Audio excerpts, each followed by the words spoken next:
Couple of questions. Good morning, Kevin. Sure I do, yeah. Please. Thank you. Kevin, what do you make of the criticisms that you are too close to the president to be independent enough to be considered the next Fed chair? Well, it's true that I'm close to the president. We've worked together closely since 2017. I think that the idea that being close to the president and serving the president well disqualifies someone for any job just doesn't make any sense to me.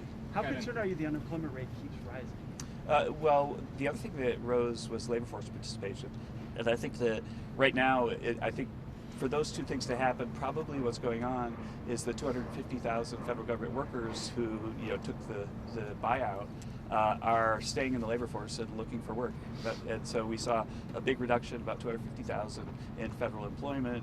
We saw an uptick in the unemployment rate, but we also saw an uptick a few months in a row of labor force participation.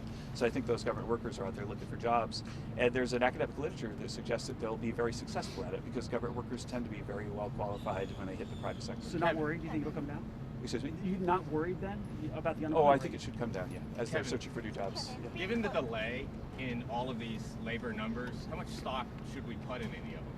I mean, is this a realistic look at what the economy is right now? We need to get a BLS commissioner that revisits how the data are calculated. That there's a big difference over time between the household survey and the payroll survey. They should be about the same. If you ask households, do you have a job, and then you add them up. But if you ask firms, are you giving jobs to people, and you add them up, they should be about the same number.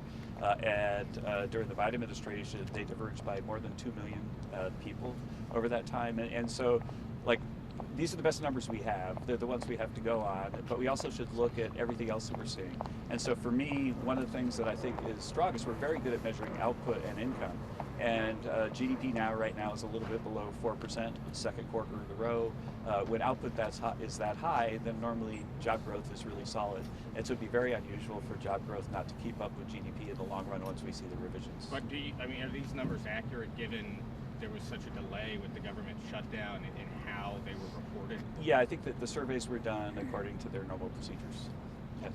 Two quick questions. First, to follow up on the Fed chair question. Being close to the president is one thing, but if you were to serve in that position, can you reassure the American people that you would make decisions independent of what the president asks of you? Yeah, the job of the Federal Reserve Chair is to run the Federal Reserve independently. It's also the job of the Federal Reserve to be nonpartisan and to focus on monetary policy. And I think that one of the things that the president's been disappointed in is that the Fed has been quite partisan and cutting rates right before an election, focusing so much on issues other than monetary policy. And so I think that it's very easy to conceive of someone from inside this building or that building going over there, like Steve Myron is doing right now, and doing a great job of being an independent Fed governor or chair. When do you think you'll learn the final decision? The president has said that he'll make his final decision by the end of the year or the beginning of next year.